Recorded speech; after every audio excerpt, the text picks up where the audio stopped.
You're watching Caitlin Today's Holiday Special. For this holiday season, I will be taking you to the great American city of Boston, Massachusetts.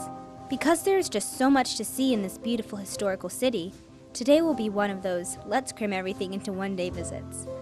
Our first stop is Faneuil Hall Marketplace. Located right in the heart of Boston, it was built nearly 275 years ago. During the holiday season at Faneuil Hall, your attention will always be captured, whether it is by the shops at Quincy Market or even the street performances. I was even photobombed by a group of girls, which certainly put the cherry on top of this visit. And make sure you stop by one of the many stores to get a head start on your holiday shopping. And a major spotlight in this fantastic area is the holiday tree that thousands of Bostonians and tourists come to see every year. Just a short walk across Charles Street, you will find the quaint, historical community of Beacon Hill. Here, you will get a first-hand look at what is considered to be one of the most prominent neighborhoods in Boston. Surprisingly, this square-mile area was settled upon almost 400 years ago. As night falls, white lights twinkle along the streets. Even the golden glow from the beautiful homes and storefronts give a cozy feel to this neighborhood, making it fit for a snow globe. We finally made it to Newbury Street, a hot spot here in downtown Boston. And this is one of the best places to go shopping during the holiday season, so let's check it out. This is a fantastic place to continue shopping. Or if you're hungry at this point after all that walking, eat of course. Newbury Street is 8 wonderful blocks lined with unique shops, boutiques, and an array of cultural restaurants. Italian food, they have it. Thai food, they definitely have that. Whatever you're in the mood for, you'll certainly find it. And who knows, maybe one will be that next hidden gem. To walk off all that food, I believe that taking a stroll through Boston Common will bring a smile to your face.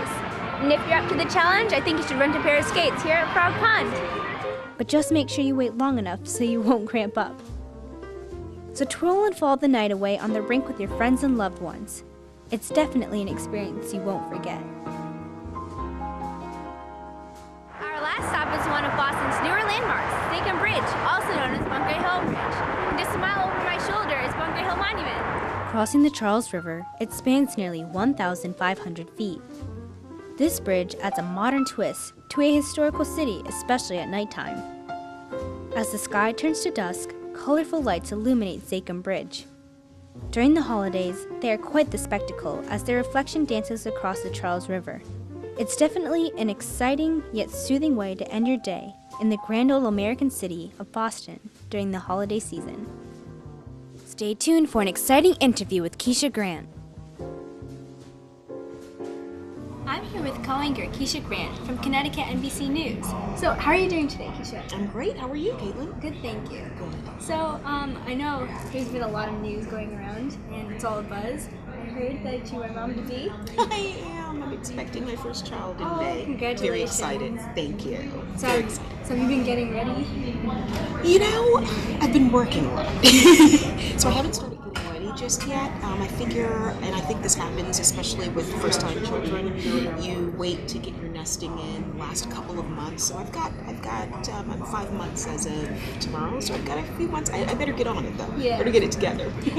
Was it always your dream to become a news anchor? It was since probably around the age of 14. I decided at 14. My father is Bayesian from Barbados, and he has a very heavy British West Indian accent, and he loves television news. And so we call someone like that a news junkie. That's what he is. But his accent, he never pursued it because he thought my accent's so heavy, it would never work. So at the age of 14, we're sitting down, and he instilled in me every day we would sit down and we'd watch the evening news, nightly news, watching the news, together as a family. And he looked at me one day and he said, what do you want to be when you grow up? And I said, well, I want to be a teacher or a veterinarian. And he said, have you ever thought about this? And he pointed to the television, and there was a news anchor on. And I thought, I could do that. I'm inquisitive, downright nosy. I know how to ask a question. I like people. I know how to speak. And it was then, at that moment, that I decided, I think I should look some more into this. But at 14 is when I made the decision. Mm-hmm. So, how major of a role did your parents play in you becoming a news anchor? I mean, I know you talked about your father, but how much did he push you, like, during your path to college? You know, he brought it up, I can honestly say, he brought it up at the age of 14, and he never said, you know, you'll take these courses, you'll go to this school, you'll do this. He just planted the seed. And that's really all that he had to do. I'm a huge daddy's girl. I, at my age, still talk to my father every single day, sometimes a few times a day. My mother as well. So my parents still, even at my age, instill a lot of pride in me, but also they influence a lot of the decisions that I make. So all along the way, I've got 18 years in this industry, and all along the way, they have silently in the background been that constant support. But I think it's made all the difference in the world. See? Take advice from your parents, folks. Now, bringing it back to your days in California, how different was reporting over there than it is in Connecticut on the East Coast? Probably like night and day. Prior to coming to Connecticut, and I've been in Connecticut, next month will be 11 years, I also worked in the Midwest. So I was raised on the West Coast, in the suburbs of Los Angeles, and I remember getting my first job. First I started out in cable, and then I went to my first broadcast job in Palm Springs, California, which, if you know anything about Palm Springs, it's the desert. So once I did 2 years there, I went on to my first job in the Midwest, which was in Columbus, Ohio, where they get snow. So I had to go from the heat of the desert to learning how to zip up a coat for the first time, like night and day. And so I think that spending some time in Columbus, Ohio in the Midwest prepared me for New England. 11 years later, here I sit, and it works, but there's some huge differences. Right. So I understand that you were out in the field before, and now you're at the desk. Absolutely. Which one do you like more? You know, I think that I like them both equally. I don't think you can do the latter without being able to effectively do the first. So what I'm saying is, if you want to be a news anchor, there is no such thing as being a news anchor without being a reporter first and foremost. I think as a news anchor, anyone can sit there and read the words scrolling on the prompter in front of them. Right. The times that you are called to task, and truly, is when there's breaking news and there is no prompter in front of you. We have had incidents where it happened right now. We get that call that there's breaking news. You grab a piece of paper, you grab a pen, you run out to the set, and for hours on end, you're ad-libbing. Right. You're working off of someone talking to you in your ear. You're working off of information and knowledge and perspective that you already have and know, and knowledge just of working in this market. But there are no words scrolling in front of you, and so those are the times that you have to employ your skills as a reporter. Finding out the who, what, when, where, why, and how. Those are the same skills that you use out in the field when you're interviewing people. Sometimes you may be doing it from behind the anchor desk, doing phone interviews, still trying to gather that information.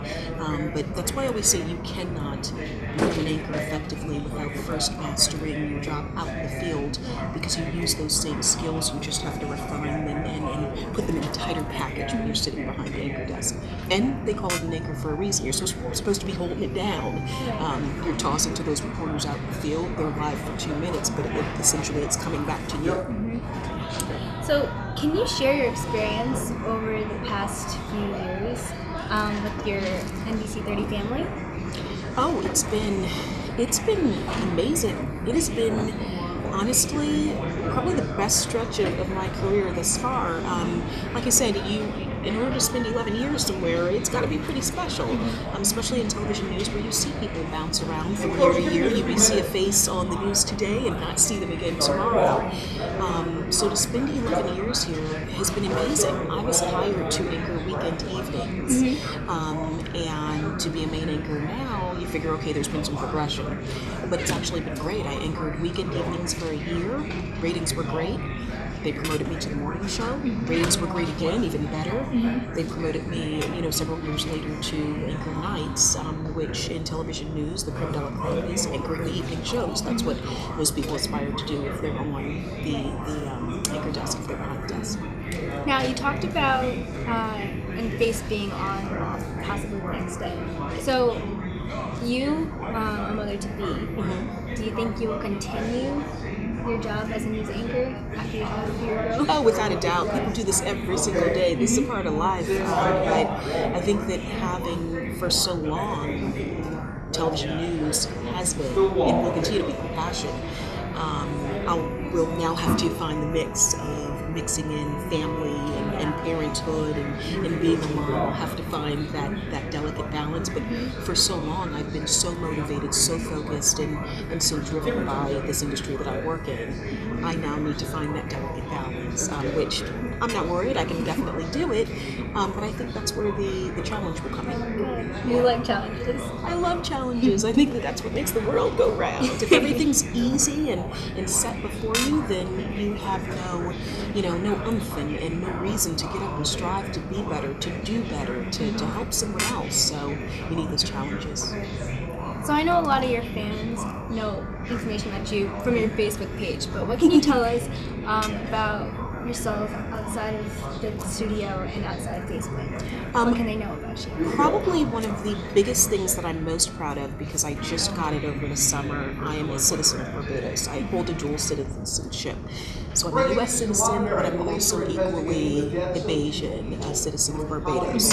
Very proud about that. Very proud. Those are my roots. I wear 2 silver bangles on my wrist, and it doesn't matter how dressed up I am. They remain. To me, they aren't jewelry. They're a part of my lifeline. I have a picture where I was 5 days old, and my father put these 2 silver bangles on me from Barbados, and I don't take them off. So I now have 6 of them. My father wears them. My aunts wear them. You see a lot of people from the Caribbean in silver bangles. But these aren't even jewelry to me. They're like my lifeline, and so that's why I can be at a gala in a gown, and you look down and there are some silver bangles on my wrist. It's because they're not jewelry to me. Also, vegetarian. I've been a vegetarian for 30 years. I'm very proud of that as well.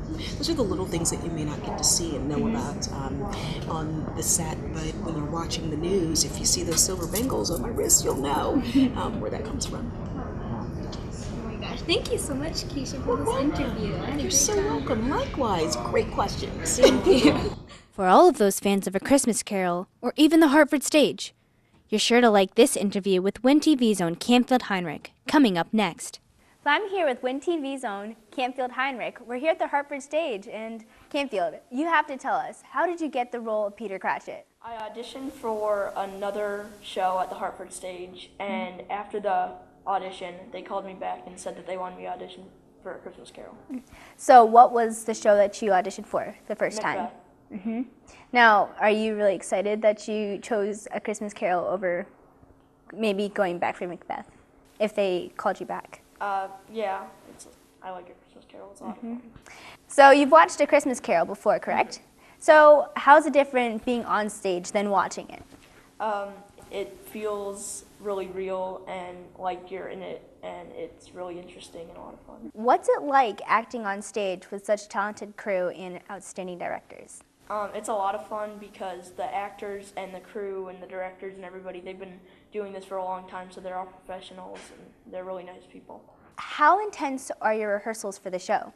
The rehearsals are pretty intense. We have them almost every day, and they can be like 4 or 5 hours long. Wow. So afterwards, what time are you usually getting home? About 7 o'clock. That's good. So you have time for homework. Yeah. What's your favorite line in A Christmas Carol? My favorite line would have to be in the final scene where Bob Cratchit and Tiny Tim see Mr. Scrooge, and Tiny Tim tells his father to run, father, run. So that's also your favorite scene as well? Yeah. Aside from acting, what are your other interests? I like to make movies with my friends, and I like to research movies and stuff. I'm a big film buff. Now, what kind of movies do you like to make? Pretty much anything. Anything. So like you like horror, live action. Tell me about your acting career and how it all began. Well, a few years ago, I had seen some plays and everything, and I always wanted to be on stage. So I was in a children's theater production, and after then, I just started doing a bunch of different plays and stuff. Now, what kind of auditions did you go for? I auditioned for family stuff. I auditioned for Macbeth, A Christmas Carol, and then I auditioned for a horror movie. which will be coming out next year, and I got a role as a refugee. So how was that experience being on a movie set? That was fun, yeah. Do you think you're more likely to pursue a career on stage, behind the camera, or in front of the camera? Well, I like all three, so maybe a little bit of each. Mm-hmm. Now, if you were to be behind the camera, what would you like to do? I'd like to direct movies or produce them, or maybe a cameraman. Yeah. So maybe you'll have a collaboration with Max in the future? How are you able to fuel your passion for movie production and television production? Well, I do a lot at WinTV. I'm part of the middle school production club, and like I said, I like to make movies with my friends and stuff like that. So. What are some tips that you'd like to give to other young aspiring actors? Just audition for any audition that you hear about, and just practice acting, and maybe take some acting classes, because it'll really help. Well, thank you very much, Canfield, for joining us on Kaitlyn Today. Thank you. Hope to see you in the future on stage. Want to make a sweet treat for the holidays? Join me as Chef Renee and I bake up a storm in the Kaitlyn Today kitchen. I'm here with Chef Renee from Simply Fresh Foods on WinTV. So what are you going to help us make today? Ooh, today we're gonna make German pancakes, which is typically a breakfast dish, but you can actually make it savory, or you can make it sweet, or you can serve it as a dessert, which is what we're gonna do today. Yummy. What is the first step? Well, unlike the typical pancakes where we usually have like a baking soda, baking powder, or everything to make it rise, German pancakes are cooked in the oven, not on the stove. And while it will rise in the oven, which is the beautiful and unique thing about them, it'll also fall back down. So we're not gonna use that. So we're gonna start with these ingredients. We're gonna mix our flour, eggs, sugar, salt, vanilla, butter, and then we're gonna do a special topping of lemon juice, confectioner's sugar, and some strawberries and blueberries. How does that sound? Sounds delicious. Super, super. So first thing, it's important that your pan be very, very hot. And if you're using individual serving pans, they have to be really hot. So we recommend either a cast iron or something else like a pie plate. And you put it in the oven at a high temp for 10 minutes, maybe about 410, 425. You put it in there so it's super hot. So that's the first thing we're gonna do. Okay. And we're gonna use the cast iron skillet.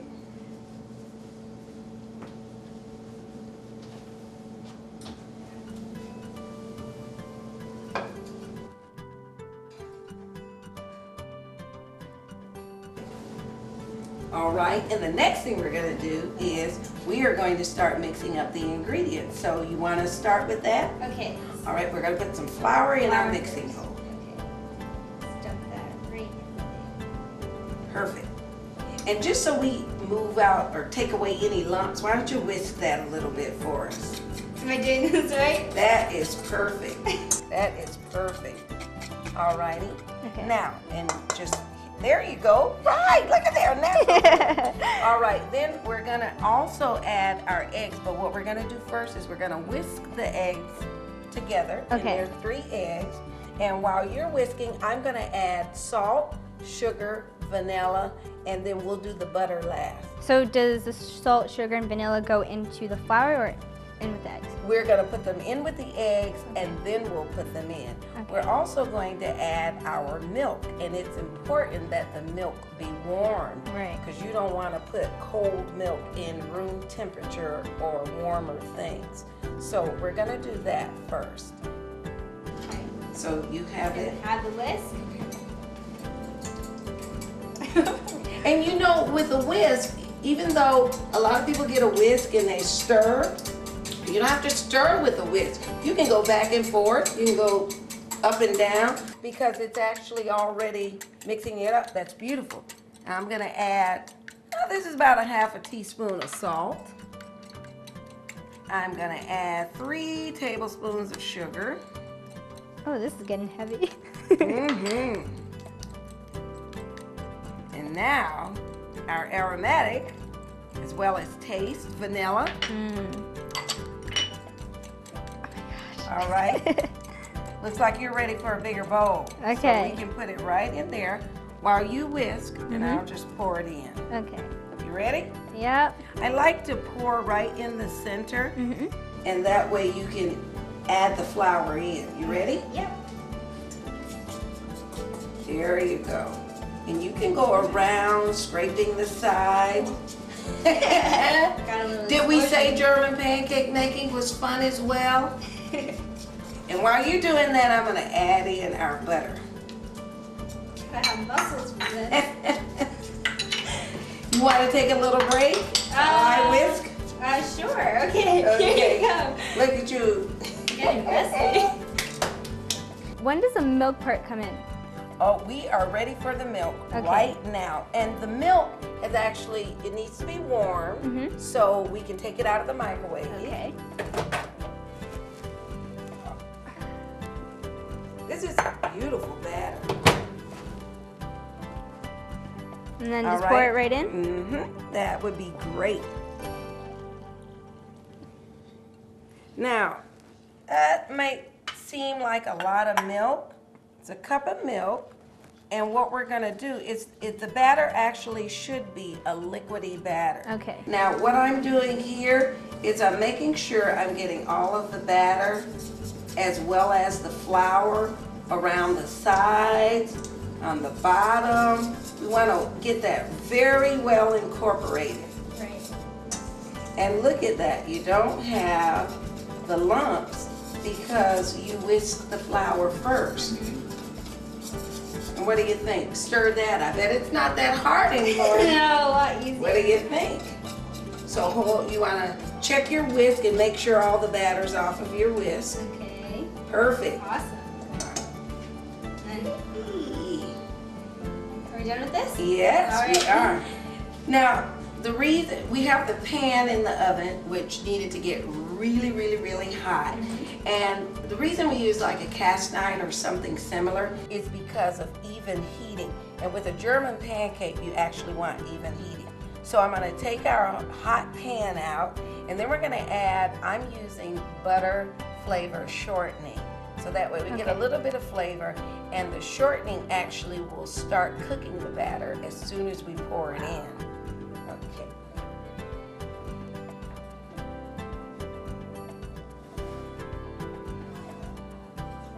Gotta remember to be really careful. Okay. So how much of the shortening do we use? Let's just cut a little bit, maybe about half of that. Okay.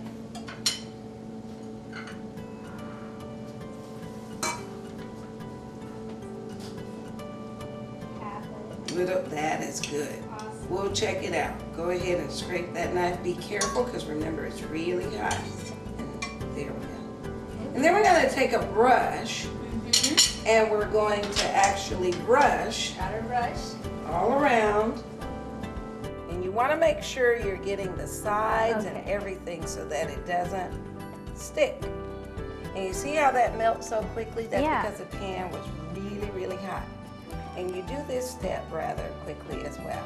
So is it possible for it to burn easily? It is possible, because depending on your oven and your oven temp, because if you have a smaller oven, the top of it could be low because this really rises. But if you have a larger oven, then, but just because it's a little darker on the top doesn't mean it's not delicious. It's still crispy and delicious. Now we're going to pour that in slowly. You want to take a last whisk of that? One last whisk, coming right up. And I think you made one earlier, so we'll check and see how that's doing. Okay. Then we're just going to slowly pour that in, and we're going to pop this in the oven. All right. There we are.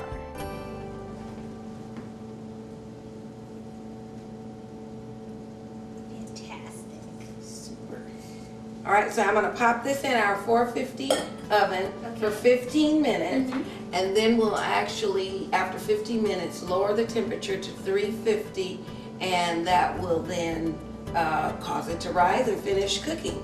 Awesome. Okay.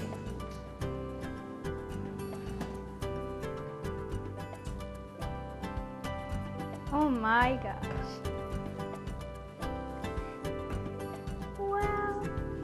like a big bowl. And Yes. this is fantastic. I tell you, I love eating them, and my family loves them. Now, we're gonna go ahead and move the cutting board. Oh, well, actually, we can move it. And what we're gonna do, and remember that is really, really hot, and you wanna do this while it's hot. You're gonna take a lemon, Okay. a half a lemon, or you can use the entire lemon. And we're just going to squeeze lemon juice all over it. So why don't you do that? Right. I usually catch the seeds. Okay. And I'm going to actually get our cutting board back. Okay. So go ahead, all over the place. All over. Wonderful. And I want it on the sides Perfect. too. Yep, but we have more lemon, so Okay. feel free. Excellent. Oh my gosh, it's You sizzling. hear that? Yeah. Excellent. Wow. All right, let's put that right here. Here, and I think you need that one. And then we're gonna take our knife, and we're just gonna go around the bowl, around the pie plate, Okay. to make sure it's all, oh, you see that? It's all nice and loose Wow. already. Now, we can actually serve it in here and slice it, or we can actually take slices out. I like to put that lemon juice, and then I like to go ahead and put the confectioner sugar on it for that nice sweet taste, especially since we're going to use it for dessert. Now, some of the confectioner sugar is going to melt, but that's okay. It's all about flavor. So we're going to put a little confectioner, in there. There we go. And would you like to hit it all the way around? And be generous with it. Because remember, this is a dessert. Isn't that beautiful? And while you're doing that, Fantastic for those sugar lovers, right? oh, look at that, beautiful. Okay, that's good. And we're gonna take a strawberry. We can sit that one right there. And what we'll do right now is we'll go ahead and we'll fan a strawberry. Oh my goodness. There you have it. You may have the honors and put it in the center and be careful. Remember, it's really hot. Ta-da! And there we have our German pancake. Thank you for watching Kaitlyn Today's Holiday Special. Tune in next time.